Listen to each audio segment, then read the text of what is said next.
Welcome to the Develop Yourself podcast, where we teach you everything you need to land your first job as a software developer by learning to develop yourself, your skills, your network, and more. I'm Brian, your host. Why are some career changes successful when it comes to learning how to code and breaking into tech, and why are the majority not? I think about this a lot. I switched careers into tech around 31 after being addicted to alcohol and drugs for the majority of my 20s and teen years, and I've met people with computer science degrees that can barely get hired. I've also worked with hundreds of career changers over the years, at boot camps, speaking events. I've done over 700 15-minute phone conversations with people. I've heard it all, and I rack my brain on this because I own a program that helps career changers break into tech. And I'm trying to think, what is the secret? What is the one thing I can tell them or teach them that's going to guarantee their success? I've had to come to grips with the fact that not everybody is meant to be successful in this career. Now, the majority of the people that I will work with have the highest aptitude and possibility of becoming software developers. That being said, I think there's a few core traits, things that have nothing to do with being smart or technical or having a degree. These are just things that I've observed from years of mentoring and watching people either succeed or fail that I see as indicators that can determine their success. This may be controversial. You may not like hearing this. These are just my observations. Of course, there are always exceptions to the rule. I am a human. I am biased. But I'm going to tell you straight up, right to the point, what I see as some core traits that can determine whether or not you may be successful in this career. And ideally, if you see that maybe you don't have any of these traits and that you still want to learn and you're not really into it, that maybe you shouldn't pursue this. I think we've gone down a path in the last 10, 15 years of telling people everybody should learn how to code or everybody can learn how to code and get a job in tech. That is not the case. If that was true, we'd have a lot more success stories. The problem is not people's lack of desire or their technical ability. I think at some point, we've sold people on a dream that is a fantasy. Not everybody is meant to do this, just like everybody's not meant to be a lawyer or a plumber or a doctor.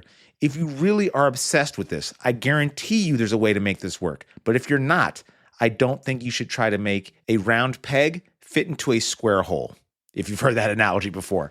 So here are the core traits that I see are going to be predictive of your success. Number one, obsessive drive. If you can't stop thinking about solving problems, learning, tinkering, kind of being almost addicted to figuring out how to make things work with code, I don't know if you're going to really make it. People that are obsessive a little bit, and you could call this healthy obsession, you could call this a not so healthy obsession. I'm not here to talk about whether or not these are healthy things or not. I'm just saying these are the traits that I've observed. People that have type A personalities. The people that I've talked about or talked with on this show, the people that I've worked with over the years, the really good software engineers I've worked with tend to be a little obsessive. I think this is also why you have a high degree of people with like ADHD in this profession. I think it kind of invites those kind of people to be in this profession because they tend to do really, really well. If you're looking at a coding problem and you're trying to solve it for like 8 hours or days on end, you can't just think like, quote unquote, a normal person. You have to be almost a little bit addicted to it. And if you're a type A person, the kind of person that color coordinates your calendar, or you're the kind of person that might want to play puzzles all day long or a video game, for example, and you have to figure it out, you likely will do well in this profession. It means you're relentless. It means you're going to figure it out eventually because you can't just let it go. If you're mildly interested or you've never really been obsessed with anything, I don't know if this is the best profession to enter in because it's really difficult to be mildly interested and keep up with the pace that tech moves at. In just the last 2 years, we've had to all collectively learn things like Next.js on the front end. We've had to learn how to work with AI tools. Now we've had to all collectively learn how to switch our code editors and also work with AI tools in there. Most of the new things are a direct result of AI recently. But before that, like if you're a front-end developer, you've had to go through at least 3 to 4 frameworks in this time. You've had to learn all the different things that have come out with JavaScript. You've had to keep up with all the different trends in hiring and tech interviews and the tools out there and all the articles and things you have to read. If you're not just a little bit obsessed with learning and a little bit obsessed with technology and software in general, I just don't know if you're gonna make it, right? Especially if you went to a boot camp and they told you 3 months is all you need to do and you're gonna get hired. then you may not have the drive to keep going far beyond that. I had a guy that was in a boot camp that I was in like 2013, computer science degree, younger than me, better looking than me, maybe, I don't know. Anyway, he couldn't get hired for like a year and a half, but he didn't stop. He had that obsession, that drive, and he made it. Now, for those of you that might not know me or some of my story, I also kind of struggled with addiction in the past. I mean, maybe I still do. I think my new addiction just basically is coding. But I've always had an addictive personality. I use that in perverse ways, like to get into drugs and alcohol. And then I changed it into a more productive addiction towards code. And that's what I talk about at length. I mean, I do a podcast on it. I do it for my profession. I'm a full-time software developer. And then I teach it on the side. So could you say I'm a little bit obsessed? Yeah, maybe a tad. Now, this next one is going to be really difficult for most people to hear. Natural likability. This is especially important for career changers. This is not about being fake or about being like outgoing or likable in the ways that maybe you think. This is about knowing how to at least be perceived to be likable. This is one of the most difficult things that I ever have to coach people on. I've done this a few times, and it is really awkward to do. I met a guy that failed 100 interviews, and I thought, no way. There's zero way that's possible. Then he showed me some proof. And then I said, dude, we need to jump on a phone call and do a mock interview because there's something very strange going on here. This guy was well-spoken, overall likable, talked on the phone like a normal human being, just seemed like a decent dude, right? Get on the interview with him immediately. Clams up. One-word sentences. Seems almost antagonistic as I'm trying to offer him different points of view on the code he's writing or ask him questions about the code, just writes me off. And I thought, what the hell happened here? It was like Dr. Jekyll and Mr. Hyde type thing. And then when the interview was over, he didn't do that bad on the actual technical part. But at the end, I was like, so how do you think you come off in these interviews? Because I didn't know how to tell him, like, you're coming off like a jerk, dude. But I didn't know how to say that in a nice way. So he's like, yeah, I think I could probably do a little better with like explaining my thought process. And I said, let me just tell you, dude, you're coming off kind of like you don't like me. Like in the interview, you're coming off like you actually don't like me. Like you want to strangle me through the computer. And he had zero clue. I'm like, you need to get on camera and watch yourself explain things and watch it back and ask yourself, would you hire you? The worst part about not being likable is you don't know you're not being likable. Now, over the years, I've had to kind of learn to reinvent myself. If you can believe it, I used to stutter. I used to talk really, really fast. I used to be very, very nervous around people. I used to also speak with a lot more slang, just naturally. I couldn't help it. I had been speaking slang so long that one time I got into an interview and the person told my friend who hooked me up with the interview, they said, he just didn't sound that professional. Like he used some slang and he just didn't use correct English. And I just didn't feel comfortable with going forward with him in the process. This embarrassed me beyond belief. You can learn these things. So as much as you want to change how you're perceived, you can. There's things like Toastmasters. You can simply open up a camera, record yourself going through a technical problem. We do this at Parsity all the time. And we ask people to watch them. We provide feedback. They watch it. And you can kind of see, how are you coming across to people? I had to learn how to speak slower. I watched videos about how to speak. I read more books to improve my vocabulary. There are things you can do. And the one thing you can do, if you really don't know how to be likable, is read this book, How to Win Friends and Influence People. This is going to teach you the most basic things you can learn about being likable, even if it doesn't come naturally to you. I understand that not everybody can just be naturally engaging and likable like me. I'm perfect. But if you're not perfect like me, it's okay, right? You can read a book on this stuff like I did and learn how to engage people and talk to people and become at least somewhat likable, because nowadays in an interview, if you can't do that, you're going to struggle. And this is one of the many reasons I've seen why people tend to get lots of interviews but can't close them. And a lot of times it's because they're not coming across as likable. They don't have high social intelligence. Again, this is learnable stuff. Don't let this deter you. I promise you, if you do, I'm going to come over this freaking microphone and slap you in the head with love. Okay, this last one, I find this especially important for career changers as well, having a bit of a hustler's mentality. I don't mean like, hustling like on the street hustling, but kind of, to be completely honest with you. What I really mean is creative problem solving outside the rules, right? If you treat tech like it's like some set of steps that's just going to get you to the promised land, like I learned React and then I learned how to do interviews and then I did 500 leet code problems. Now you must hand me a job.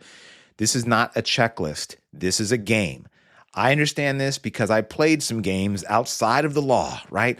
I did some stuff outside of the normal boundaries of the law. I did some illegal stuff back in the days, and I was actually fairly decent at it. But I think what this taught me, I'm not trying to glorify or glamorize this stuff at all. I think it's stupid what I did, and I also never got caught. I didn't have to deal with the repercussions of my foolish actions. I changed them, and I've now live a square life that I really enjoy. But taught me a lot about treating life like a game. There are no rules, right? There's no rules, and there's no checklist that's going to guarantee you a job. So you need to figure out, who do you talk to? What are the shortcuts? What are the shortcuts? How do you stand out? They don't just follow the application process, they game it. The people that are good at this thing, they get that they have to understand the way the game is being played. They understand that negotiations are a game. The number of years that they say they want you to have, the salary, everything is negotiable. Everything. You have to know how to game it. They understand that the best people aren't always getting hired. In fact, they're rarely the ones that get hired. The people that know how to get in front of people and look like good hires, they're the ones that are getting hired. I don't mean to lie. I'm not encouraging you to make up stuff or cheat. I'm just saying that there are ways to play this game outside the boundaries of what you see on LinkedIn.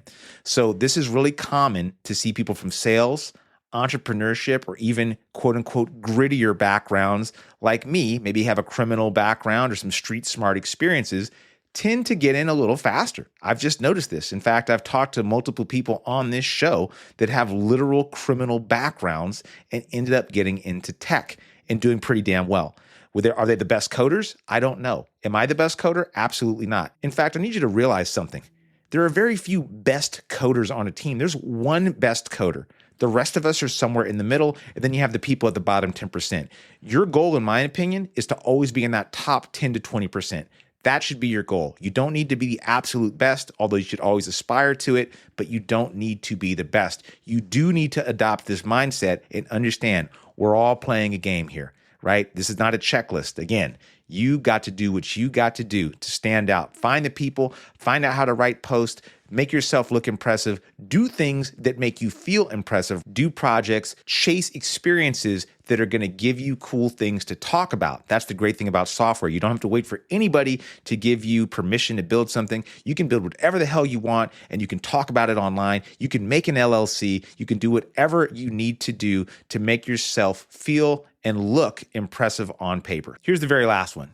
People that have extreme ownership or high self-discipline.